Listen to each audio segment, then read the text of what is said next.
Neumonías. La neumonía es una infección aguda del parénquima pulmonar. Se caracteriza principalmente por la presencia de un exudado inflamatorio dentro de los alvéolos, lo que interfiere con el intercambio gaseoso y da lugar a síntomas respiratorios como tos, fiebre y dificultad para respirar.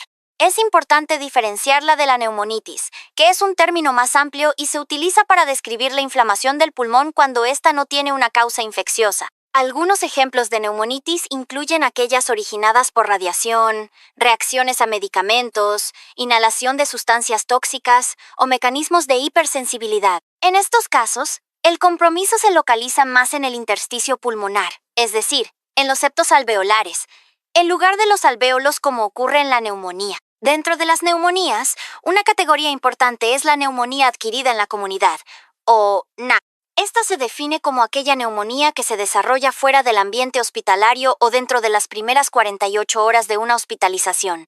Para que se la considere como tal, el paciente no debe haber estado internado por más de 2 días en los últimos 90 días, ni haber recibido antibióticos intravenosos en los últimos 30 días. Desde el punto de vista epidemiológico, la neumonía tiene una incidencia global aproximada de 1,5 casos por cada 1.000 personas por año, pero este número aumenta notablemente en personas mayores de 65 años, donde puede llegar hasta los 15 casos por 1.000 personas por año.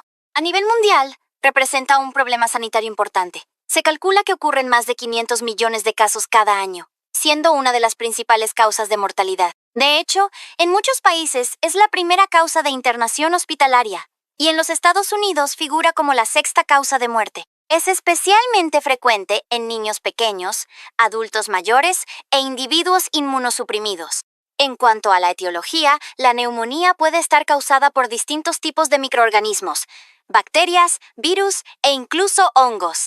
En el contexto de la neumonía adquirida en la comunidad, los principales responsables son las bacterias típicas, entre las que se destacan Streptococcus pneumoniae, también conocido como neumococo, que es un diplococo gram positivo y representa aproximadamente el 40% de los casos.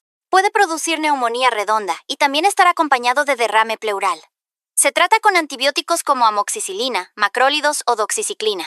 Haemophilus influenzae, un cocobacilo gram negativo que se observa sobre todo en niños pequeños, personas mayores y pacientes con EPOC. El tratamiento incluye amoxicilina con clavulanato, quinolonas respiratorias o cefalosporinas de segunda o tercera generación. Moraxella catarrhalis, otro diplococo gram negativo, también asociado a EPOC, con un tratamiento similar al del Haemophilus. Klebsiella pneumoniae, un bacilo gram negativo típico en personas con alcoholismo o diabetes. Suele causar la llamada neumonía del lóbulo pesado y se trata con quinolonas respiratorias o cefalosporinas de tercera generación. Staphylococcus aureus, un coco gram positivo que puede diseminarse por vía hematógena. Es común en pacientes post-influenza, consumidores de drogas intravenosas o personas con fibrosis quística. Puede cursar con derrame pleural y formación de neumatóceles. Se trata con oxacilina o con vancomicina o linezolid en caso de cepas resistentes como MRSA, Streptococcus pyogenes. Un coco gram positivo que puede afectar a personas jóvenes, especialmente si tuvieron recientemente una faringitis purulenta. Tiene alta asociación con empiema pleural y se trata con penicilina cristalina. Pseudomonas aeruginosa, un bacilo gram negativo con alta resistencia antimicrobiana y gran mortalidad. Aunque es más típico de ambientes hospitalarios, también puede aparecer en inmunodeprimidos o en fibrosis quística. Se trata con cefepime, piperacilina tazobactam o ceftazidima. Por último, los anaerobios como Fusobacterium, Peptostreptococcus, Bacteroides y Prevotella suelen estar implicados en casos de broncoaspiración, en pacientes con mala higiene bucal o alteración del estado de conciencia. La localización de la neumonía suele depender de la posición del paciente al momento de la aspiración. En estos casos, el proceso puede evolucionar desde una neumonitis química, también conocida como síndrome de Mendelssohn, hacia una neumonía necrosante. El tratamiento se basa en amoxicilina con clavulanato o clindamicina. Además de los gérmenes típicos, también existen los denominados gérmenes atípicos. Estos no se visualizan con la tinción de Gram, no crecen en cultivos convencionales y no responden a antibióticos betalactámicos. Algunos ejemplos son Mycoplasma pneumoniae, que afecta principalmente a niños y adultos jóvenes y se presenta con un cuadro clínico atípico, a menudo acompañado de síntomas extrapulmonares como meningitis bullosa, anemia hemolítica, fenómeno de Raynaud, síndrome de Guillain-Barré o incluso síndrome de Stevens-Johnson. Se trata con macrólidos, doxiciclina o quinolonas respiratorias. Chlamydia pneumoniae, más frecuente en personas mayores, produce infecciones del tracto respiratorio superior como faringitis, laringitis o sinusitis. Se trata con macrólidos. Legionella pneumophila es común en pacientes inmunodeprimidos y su transmisión está asociada a ambientes húmedos como torres de refrigeración o sistemas de aire acondicionado. Causa una neumonía grave que puede acompañarse de fiebre alta, diarrea, hiponatremia por CADH y el signo de Faget, que consiste en pulso lento pese a fiebre elevada. El tratamiento se realiza con macrólidos o quinolonas respiratorias. Chlamydia psittaci, cuyo contagio se relaciona con el contacto con aves, especialmente citácidos. También se trata con macrólidos. Por otro lado, los virus respiratorios también pueden causar neumonía, en especial en niños y adultos jóvenes. Entre ellos se incluyen influenza, adenovirus, parainfluenza, coronavirus y virus sincitial respiratorio. Generalmente, el cuadro clínico comienza como una virosis. Finalmente, es importante aclarar que la clasificación entre gérmenes típicos y atípicos está basada en características microbiológicas, no clínicas. Por eso, el uso de términos como neumonía típica o neumonía atípica basado en la presentación clínica ha caído en desuso. Esto se debe a que existen patógenos considerados atípicos, como Legionella pneumophila, que pueden presentar un cuadro clínico indistinguible de una neumonía típica. En la fisiopatología de la neumonía, lo primero que hay que entender es el papel de los alvéolos. Los alvéolos son estructuras microscópicas en los pulmones cuya función principal es permitir el intercambio gaseoso. Oxígeno entra al cuerpo y dióxido de carbono sale. En condiciones normales están llenos de aire. Sin embargo, cuando se produce una neumonía, estos alvéolos se llenan de leucocitos, glóbulos blancos, restos celulares y microorganismos, lo que interfiere con ese intercambio de gases. Ahora bien, ¿cómo llegan los gérmenes a los alvéolos? Existen 4 mecanismos principales. El más frecuente es la aspiración. Esto ocurre cuando bacterias que colonizan la cavidad oral, como el Streptococcus pneumoniae, son inhaladas en pequeñas cantidades, especialmente en personas con comorbilidades. Luego está la inhalación directa, es decir, cuando el paciente respira aerosoles que contienen microorganismos, como en los casos de Legionella pneumophila o Mycoplasma pneumoniae. Otra vía es la diseminación hematógena, donde las bacterias llegan a los pulmones a través del torrente sanguíneo desde otro foco de infección, como suele verse con el Staphylococcus aureus. Por último, está la diseminación por contigüidad, que es más rara y ocurre cuando la infección se propaga desde estructuras vecinas, como una pleuritis o una mediastinitis.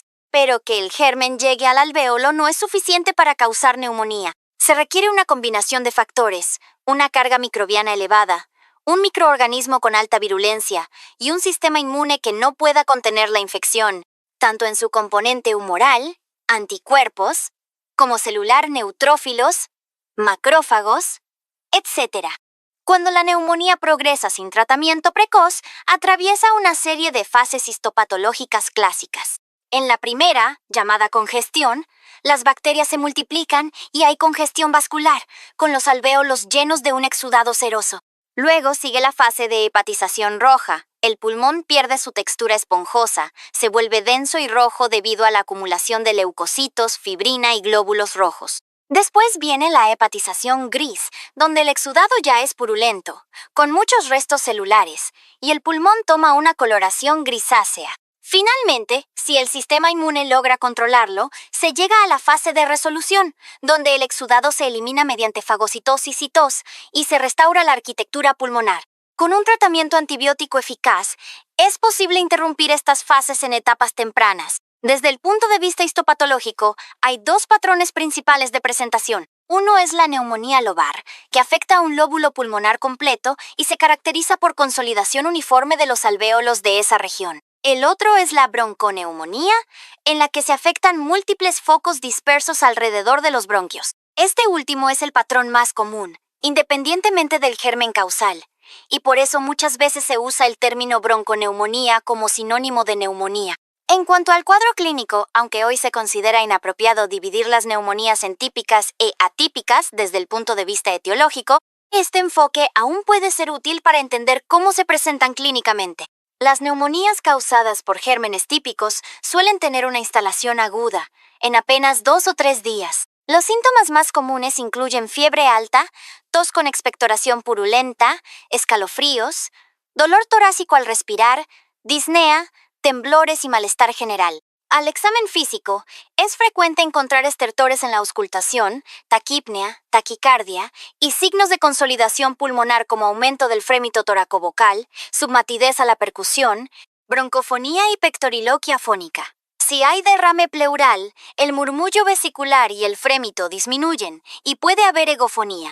La radiografía suele mostrar áreas de consolidación con patrón lobar o bronconeumónico. En el laboratorio se observa leucocitosis con neutrofilia significativa entre 15 y 40 por milímetros cubo y desviación a la izquierda. Cabe destacar que si hay leucopenia, se considera un signo de mal pronóstico. En ancianos o pacientes inmunocomprometidos, la clínica puede ser atípica o muy leve, lo que dificulta el diagnóstico. Por otro lado, las neumonías por gérmenes atípicos tienden a instalarse de forma más lenta y progresiva, entre 7 y 10 días. Los síntomas recuerdan a una gripe prolongada, con malestar general, rinorrea, cefalea, tos seca, dolor al tragar, dolores musculares y febrícula. En algunos casos puede progresar a dolor torácico y disnea. La auscultación pulmonar suele ser poco reveladora, y la fiebre no suele superar los 38 de Grasquios. Además, pueden presentarse manifestaciones extrapulmonares como conjuntivitis, diarrea, erupciones cutáneas, otitis o artritis. La radiografía suele mostrar un infiltrado intersticial difuso con patrón retículo nodular, y es habitual que haya una discordancia entre los hallazgos clínicos que son leves y las imágenes, que pueden parecer llamativas. En el laboratorio, la leucocitosis está presente en solo un 20% de los casos. Para diagnosticar una neumonía, partimos de una tríada esencial.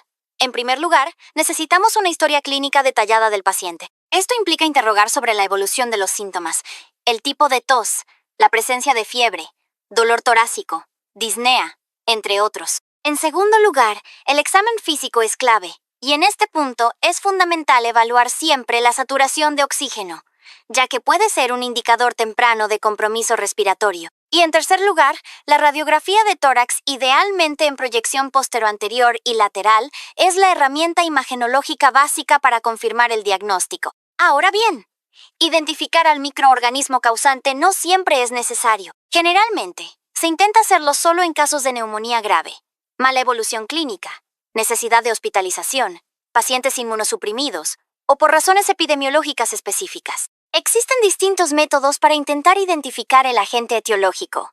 Uno de los más utilizados es el análisis del esputo, que incluye la bacterioscopia y el cultivo. Para que este estudio sea útil, el esputo debe ser de buena calidad, es decir, sin contaminación salivar. Otra herramienta son los hemocultivos, que tienen una positividad aproximada del 15% y son especialmente útiles en pacientes hospitalizados con fiebre. Cuando el cuadro clínico no mejora con el tratamiento inicial, o si el paciente está inmunodeprimido, se puede realizar una broncoscopía con lavado broncoalveolar.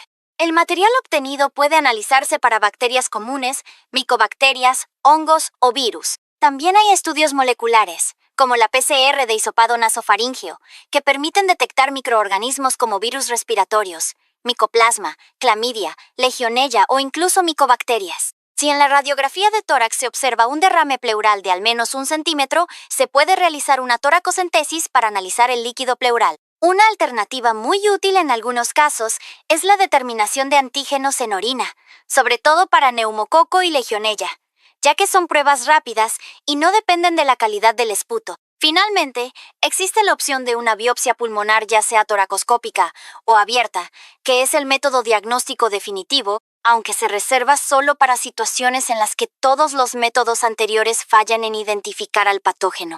Además del diagnóstico etiológico, existen exámenes complementarios que se solicitan con el fin de detectar complicaciones, apoyar el diagnóstico o descartar otras enfermedades. Su elección depende de la sospecha clínica. Algunos de los más comunes son el hemograma completo, los niveles de creatinina y urea, electrolitos como sodio y potasio, proteína C reactiva, PCR, velocidad de sedimentación globular, BSG, CPK, coagulograma y la gasometría arterial. En determinados pacientes también puede ser útil pedir pruebas hepáticas, amilasa, lipasa y bilirrubinas. En cuanto a las imágenes, la radiografía de tórax sigue siendo el estudio inicial por excelencia y suele mostrar infiltrados lobares o bronconeumónicos. Si se necesita más sensibilidad o se sospechan complicaciones, como abscesos, necrosis o derrames pleurales, se puede indicar una tomografía de tórax. Otra opción es la ecografía pulmonar, que ha demostrado ser incluso más sensible que la radiografía para detectar derrames y consolidaciones subpleurales. Entre los marcadores que pueden guiar tanto el diagnóstico como la evolución del paciente están la procalcitonina y la PCR. Un valor elevado de procalcitonina suele correlacionarse con mayor gravedad, mientras que la PCR es útil para monitorear la respuesta al tratamiento. Si no disminuye con el tiempo, puede sugerir falla terapéutica. También se puede pedir un análisis de orina completo y urocultivo, sobre todo en pacientes con sepsis de origen incierto. Desde el punto de vista de laboratorio, algunos hallazgos frecuentes incluyen leucocitosis, es decir, un recuento de leucocitos mayor a 10 por milímetro cúbico o, en algunos casos, leucopenia menos de 4, lo cual es un signo de mal pronóstico. La hiponatremia puede aparecer sobre todo en neumonías causadas por Legionella. También es habitual encontrar PCR y BSG elevadas, lo cual indica inflamación activa. En la gasometría arterial es frecuente observar hipoxemia acompañada de alcalosis respiratoria, producto de la hiperventilación. Finalmente, para clasificar la gravedad de la neumonía, se utilizan los criterios de Ewick. Basta con que el paciente cumpla un criterio mayor o al menos 2 criterios menores para considerarla grave. Los criterios mayores son la necesidad de ventilación mecánica y la presencia de shock séptico. Entre los criterios menores se incluyen una frecuencia respiratoria mayor a 30 por minuto, una relación PaO2, FeO2 menor a 250, infiltrados pulmonares multilobares, presión arterial sistólica menor a 90 mHg o diastólica menor a 60 mHg, confusión mental y una urea en sangre igual o mayor a 50 mg, DL. Si el paciente cumple al menos un criterio mayor o 3 criterios menores, se recomienda su ingreso a una unidad de terapia intensiva. Las complicaciones de la neumonía pueden ser variadas y algunas bastante graves. Una de ellas es la neumonía necrosante, donde el parénquima pulmonar comienza a destruirse y se forman cavitaciones. Este tipo de cuadro suele asociarse a gérmenes agresivos como Staphylococcus aureus o Klebsiella pneumoniae, y es más frecuente en pacientes inmunocomprometidos. Otra complicación importante es el absceso pulmonar, que implica la formación de una cavidad llena de pus en el pulmón. El paciente suele presentar fiebre persistente, tos con esputo de olor fétido y, al hacer una radiografía, se observa una consolidación cavitada. El derrame pleural también es una complicación común. Se trata de la acumulación de líquido en la pleura, que puede ser un simple derrame inflamatorio, pero si progresa y se infecta, puede transformarse en un empiema, es decir, una colección de pus en la cavidad pleural. En algunos casos graves, puede desarrollarse un síndrome de distrés respiratorio agudo o SDRA. Este síndrome se caracteriza por un daño alveolar difuso que provoca hipoxemia severa y suele requerir ventilación mecánica. Además, la infección puede diseminarse y provocar una respuesta inflamatoria sistémica conocida como sepsis, que en los casos más graves puede evolucionar a un shock séptico con disfunción orgánica múltiple. En cuanto a los diagnósticos diferenciales, es fundamental considerar otras enfermedades que pueden presentar síntomas similares a la neumonía. Por ejemplo, la tuberculosis debe sospecharse en pacientes con tos crónica, fiebre vespertina, sudoración nocturna y pérdida de peso. En la radiografía suele observarse una cavitación apical. Otra posibilidad es la infección por virus de la influenza, especialmente H1N1, que cursa con fiebre alta de aparición súbita, mialgias intensas y tos seca, más frecuente en los meses de invierno. También hay que diferenciarla de la exacerbación asmática, donde predominan las sibilancias y la disnea, pero no suele haber fiebre ni infiltrados en la radiografía. En el caso de la exacerbación del EPOC, se observa un aumento del esputo, disnea crónica y antecedentes de tabaquismo, pero tampoco suele haber infiltrado radiológico. La embolia pulmonar puede confundirse por sus síntomas respiratorios agudos, como disnea súbita y dolor torácico de tipo pleurítico, aunque generalmente no se presenta fiebre ni consolidación pulmonar. La vasculitis pulmonar, como parte de enfermedades autoinmunes, puede producir hemorragia alveolar y acompañarse de signos sistémicos como afectación renal o cutánea, con serologías positivas. Por otro lado, la neumonitis inducida por fármacos o toxinas también puede simular una neumonía en la radiografía, aunque suele mostrar infiltrados difusos sin evidencia de infección. En niños o adultos mayores, la aspiración de cuerpos extraños también puede generar síntomas respiratorios agudos y ocasionar atelectasia, que se presenta como un colapso segmentario o lobar del pulmón, sin fiebre ni hallazgos inflamatorios típicos. La bronquiolitis, común en lactantes, puede producir sibilancias y una radiografía con patrón peribronquial. En pacientes inmunodeprimidos hay que considerar abscesos pulmonares de origen fúngico, que se manifiestan con imágenes cavitadas que no responden a antibióticos convencionales. También se deben considerar infecciones fúngicas invasivas, como aspergilosis, histoplasmosis o candidiasis pulmonar, que afectan especialmente a personas con neutropenia o tratamientos inmunosupresores. Otra causa importante de disnea, que puede confundirse con neumonía, es la insuficiencia cardíaca con congestión pulmonar. En estos casos, el paciente presenta disnea, ortopnea, estertores en bases pulmonares y una radiografía que muestra signos de redistribución vascular y líneas B de Kerley. Para estimar el pronóstico de la neumonía, se utiliza una herramienta llamada PSI, o Índice de Severidad de la Neumonía, también conocido como escala POR.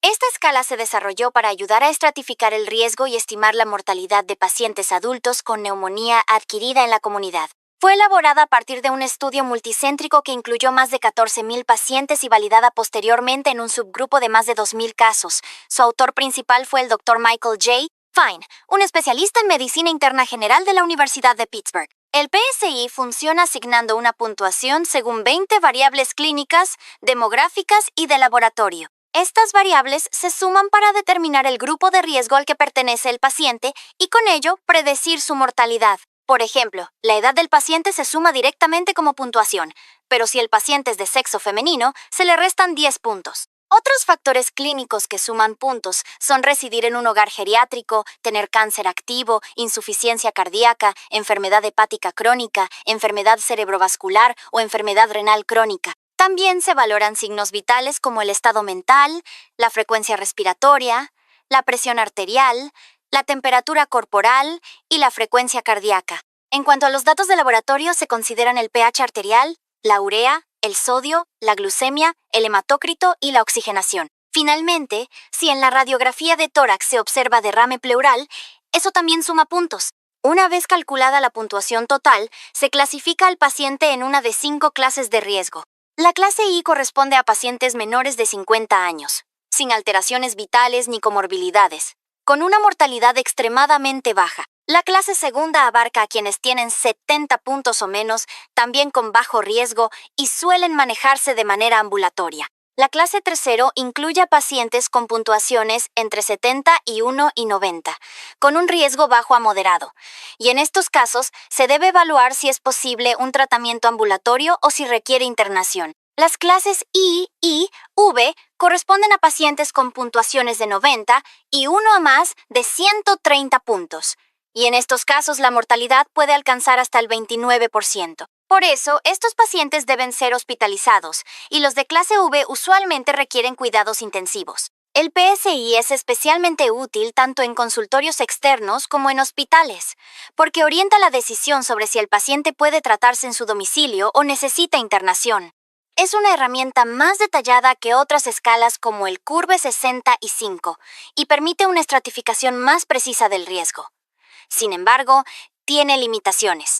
Por ejemplo, puede subestimar la gravedad en pacientes jóvenes sin comorbilidades aparentes, por lo que siempre debe complementarse con el juicio clínico. Además, como fue creado antes de la implementación de los actuales protocolos de sepsis, no reemplaza la evaluación específica para este síndrome. También es importante considerar que una puntuación baja no siempre significa que el paciente puede manejarse en forma ambulatoria, ya que pueden existir barreras psicosociales que lo impidan, como el alcoholismo, el consumo de drogas, vómitos persistentes, trastornos cognitivos u otras condiciones. La conducta a seguir depende de la clase en la que se clasifique el paciente.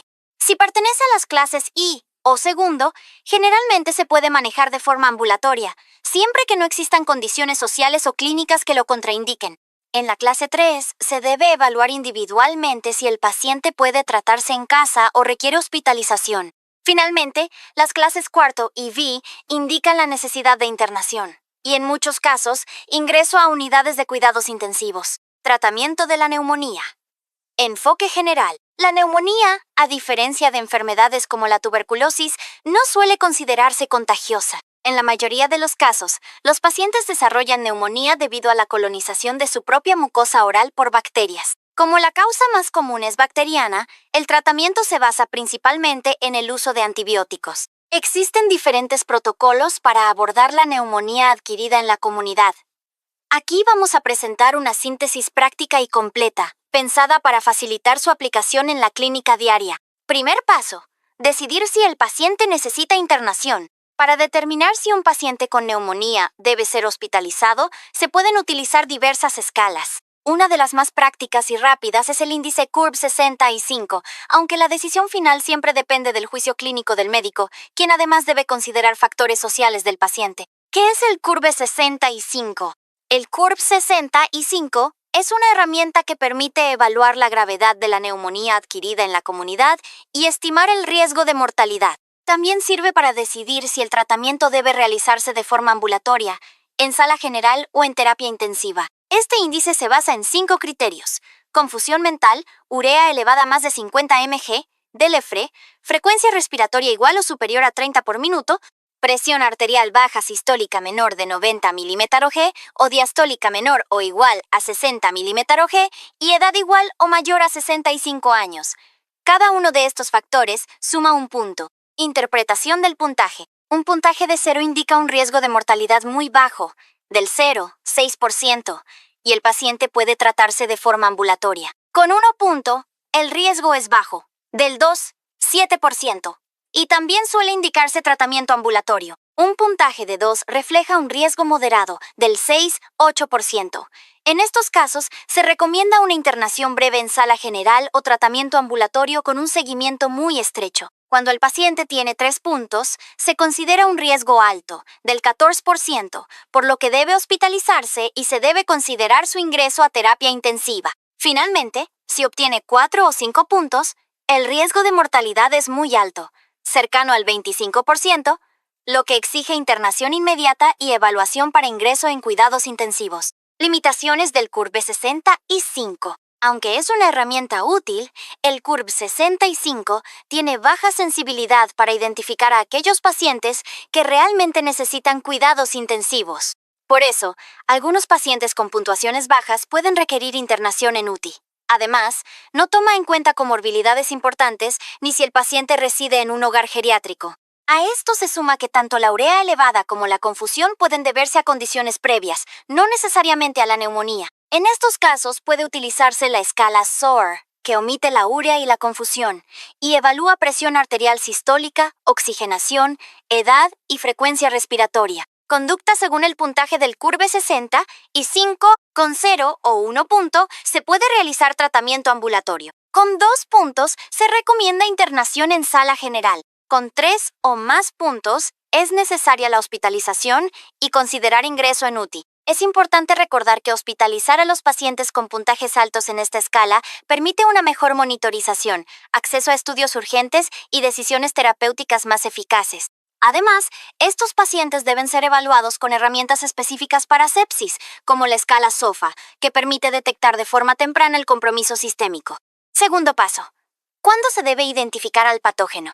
La identificación del microorganismo causante no siempre es necesaria, pero sí puede ser muy útil en determinados contextos. En los pacientes tratados en forma ambulatoria, generalmente no se busca identificar al patógeno, ya que el tratamiento empírico cubre los gérmenes más comunes en la comunidad. En pacientes hospitalizados en sala general, sí se recomienda realizar estudios diagnósticos, incluyendo la tinción de Gram y cultivo de esputo, 2 hemocultivos, antígenos urinarios para Streptococcus pneumoniae y Legionella pneumophila, sobre todo en casos graves o cuando no hay respuesta al tratamiento, serologías específicas si se sospecha una etiología epidemiológica o brote, y toracocentesis si hay derrame pleural. En pacientes internados en terapia intensiva, además de todos los estudios anteriores, se debe agregar una broncoscopía o aspirado traqueal con cultivo, especialmente si el paciente requiere ventilación mecánica. Tercer paso: ¿Cómo se trata a un paciente ambulatorio con neumonía? El tratamiento en estos casos es empírico, es decir, se elige en función de los patógenos más comunes en la comunidad, sin necesidad de identificar el microorganismo de forma inicial. En primer lugar, si el paciente es sano, no tiene comorbilidades importantes ni ha utilizado antibióticos en los últimos 3 meses, hay varias opciones terapéuticas posibles. Una de ellas es la acitromicina, administrada por vía oral una vez al día durante 5 días. Otra alternativa es la claritromicina, también oral, pero tomada cada 12 horas por un periodo de 7 a 10 días. También se puede indicar doxiciclina, cada 12 horas por 10 a 14 días.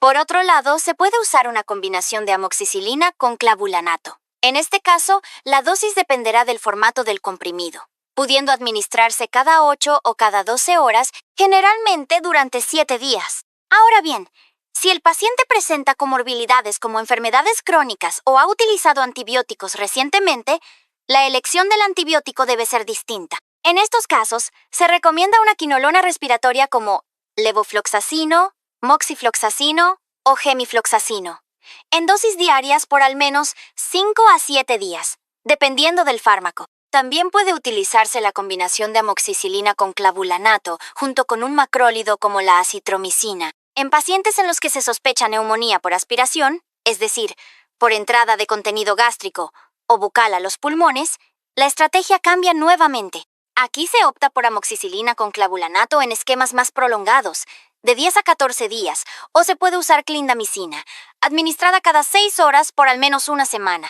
Cuarto paso: ¿cómo tratar al paciente internado en sala general? En estos pacientes también se comienza con tratamiento empírico, incluso antes de tener los resultados que identifiquen al patógeno. La estrategia más común es usar una quinolona respiratoria sola, o bien un antibiótico beta-lactámico combinado con un macrólido. Por ejemplo, se puede usar levofloxacino intravenoso una vez al día. Otra opción es la combinación de ceftriaxona con claritromicina, ambas por vía intravenosa y cada 12 horas. También es válido asociar ceftriaxona con acitromicina, esta última administrada por vía oral. El moxifloxacino intravenoso es otra alternativa válida, aplicada una vez al día. Quinto paso: ¿cómo tratar al paciente en unidad de terapia intensiva? UTI. Aquí también se comienza con antibióticos empíricos al ingreso. Si el paciente no tiene riesgo de infección por Pseudomonas aeruginosa, la estrategia consiste en combinar un beta-lactámico con un macrólido o una quinolona respiratoria. Por ejemplo, se puede utilizar ceftriaxona más levofloxacino o ceftriaxona con moxifloxacino, todo por vía intravenosa.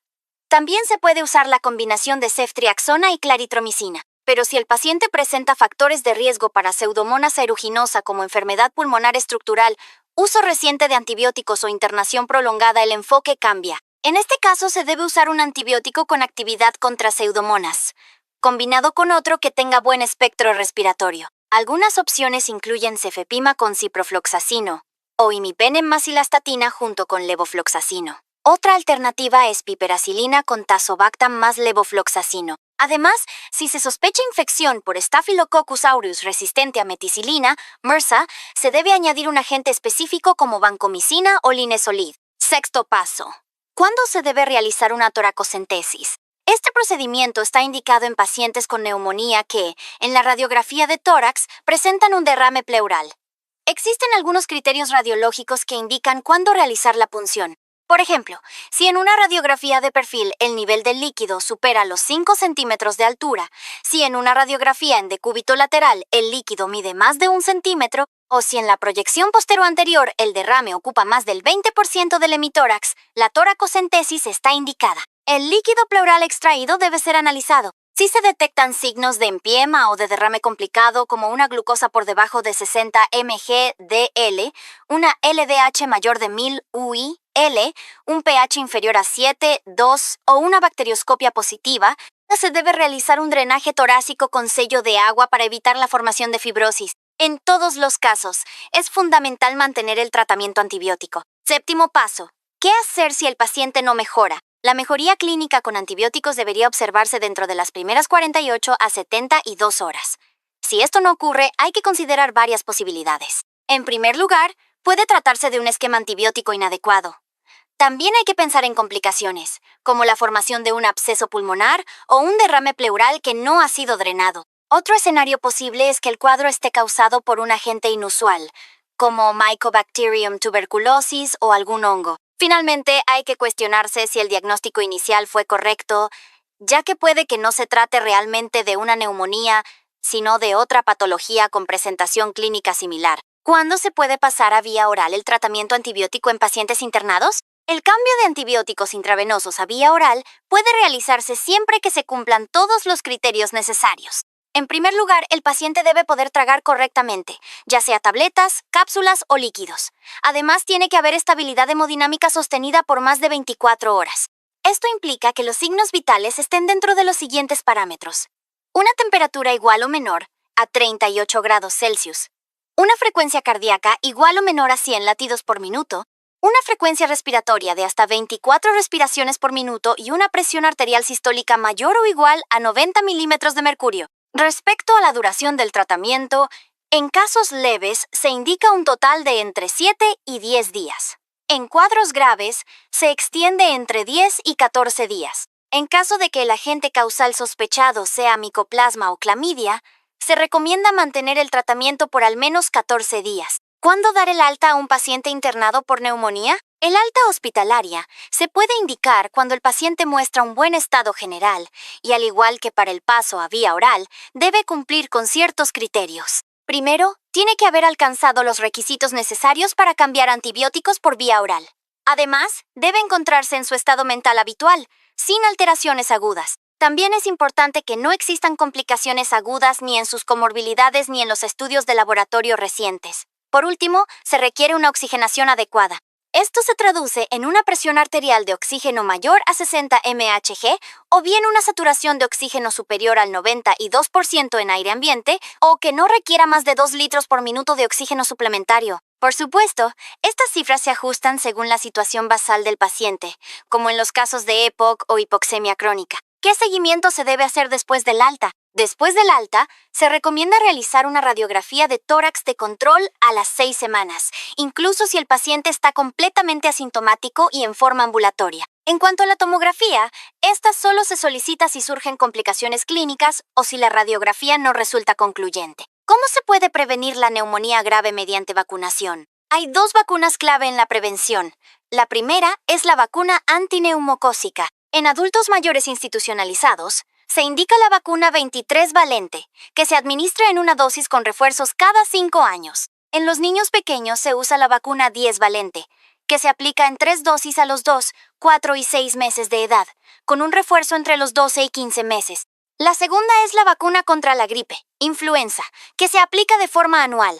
Esta vacuna está especialmente indicada para adultos mayores, personal de salud, niños, embarazadas, personas pertenecientes a comunidades indígenas y para aquellos con comorbilidades como enfermedades cardíacas, hepáticas, pulmonares, inmunodepresión o diabetes, entre otras. Ejemplos de prescripción. Veamos 2 casos prácticos. El primero es un paciente ambulatorio.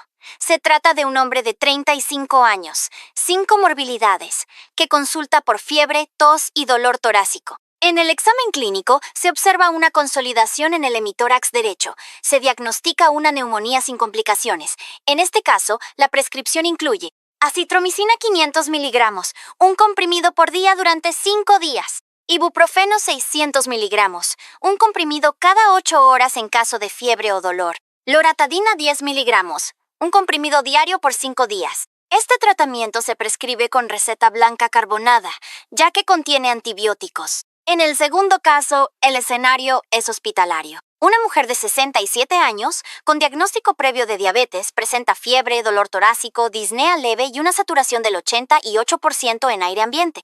En la auscultación se detectan estertores basales derechos. En este caso, la prescripción hospitalaria incluiría dieta oral liviana, solución fisiológica al 0, 9%, 500 mililitros por vía endovenosa, levofloxacino 500 miligramos intravenoso una vez al día, inhalaciones con fenoterol e ipratropio en solución salina cada 4 horas si es necesario, omeprazol 40 miligramos intravenoso una vez al día, ondansetron 4 miligramos intravenoso cada 8 horas si hay náuseas, o en su lugar metocloprámida 10 miligramos. Dipirona 1 gramo intravenoso cada 6 horas si hay fiebre o dolor. Oxígeno por máscara a 3 litros por minuto, con objetivo de mantener la saturación por encima del 90%. Monitorización continua con oxímetro de pulso. Insulina regular según un esquema de sliding scale. En caso de hipoglucemia, glucemia menor a 70 mgdl, se administra glucosa al 50%, 40 mililitros por vía endovenosa. Control regular de electrolitos y signos vitales.